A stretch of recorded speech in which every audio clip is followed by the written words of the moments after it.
और स्वभाव से एकांत में तुम्हें रस है, कोई दुख नहीं, मगर पैदा होते से उपद्रव शुरू होता है। जैसे ही बच्चा पैदा होता है वैसे ही उसे दूसरे की जरूरत मालूम होने लगती। मां के बिना भूखा हो जाता है। मां की जरूरत, मां के स्तन की जरूरत। इसलिए लोगों के मन में मां के स्तन की प्रतीक्षा जीवन भर बनी रहती। चित्रकार स्तन बनाते हैं, मूर्तिकार स्तन बनाते हैं, खजुराहो हो कि कोणार्क हो, बस स्तन ही स्तन। और ऐसे स्तन जो कि होते भी नहीं। इतने बड़े बड़े स्तन की स्त्रियां चल भी ना सकें, चलें तो गिर जाएं। कविताएं स्तन की, हर चीज स्तन के आसपास घूमती। कुछ कारण होना चाहिए, गहरा कारण होना चाहिए। कारण यही है कि बच्चे का पहला अनुभव इस जगत का स्तन का अनुभव है, और पहला अनुभव महत्वपूर्ण अनुभव है, और पहले अनुभव की छाप जिंदगी भर पीछे रहती। मैं एक बूढ़े आदमी को देखने गया था, वो मर रहे थे, उनकी उम्र कोई 78 वर्ष थी।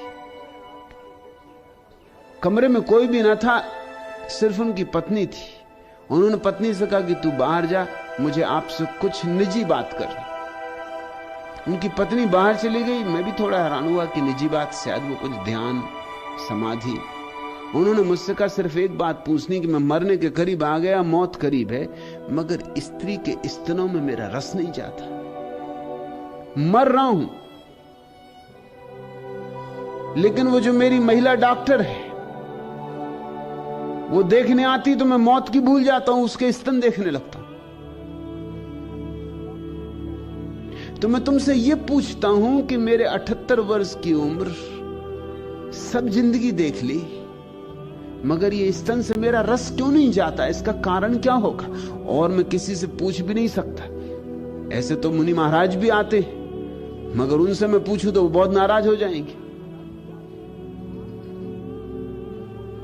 आपसे ही पूछ सकता हूं। मैंने कहा ये बात सीधी सादी है। सच तो यह है कि जैसे जन्म के समय पहली याद स्तन की आती है, वैसे अक्सर मरते वक्त भी आखिरी याद स्तन की आती।